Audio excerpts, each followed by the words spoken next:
আজি আমাৰ পথাৰখনত আহিছোঁ। এয়া খুব ধুনীয়াকৈ সেউজীয়া হৈ উঠিছে, অকণমান ওখ হৈছে। মই আগৰ ভিডিঅ'ত কৈছোঁৱে যে ঠাণ্ডাৰ কাৰণে অলপ দেৰি লাগিছে। এতিয়া এমাহ পাৰ হ'ল, খুব ধুনীয়াকৈ এয়া চিনি পোৱা হৈছে আমাৰ ধানখিনি।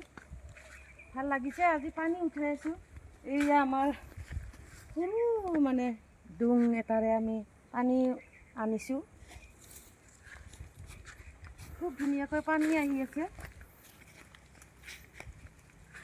ভাল লাগিছে দেই, ৰাইজসকলে খুব ধুনীয়াকৈ সেউজীয়া হৈছে।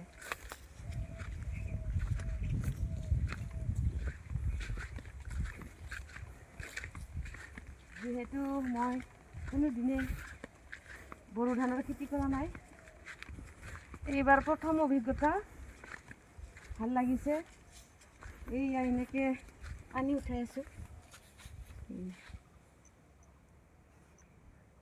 সুবিধা আছে আমাৰ পানী আনিবৰ কাৰণে, সেইকাৰণে সাহস কৰি খেতিটো কৰিছোঁ। এনেকৈ পানী দেখি থাকোঁ, সেইকাৰণে কৰোঁ বুলি ভাবিলোঁ খেতিটো। এইয়া এনেকৈ পানী উঠাই আছোঁ। এইবিলাক অলপ চিনি পোৱা হৈছে আৰু এতিয়া কোনোবাখিনিত গজাই নাই, চৰায়ে খাইছে।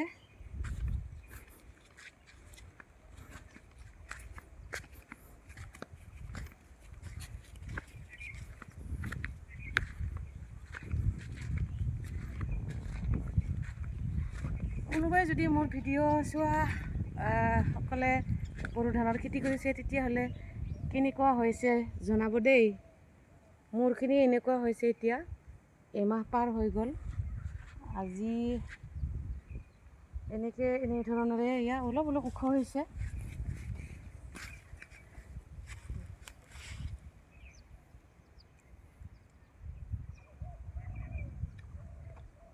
অলপ চলপ হাবি গজিছে, এয়া চাফা কৰি দিব লাগিব। অলপ পিছত, এমাহমানৰ পিছত আৰু সাৰ চাৰ মাৰিব লাগিব।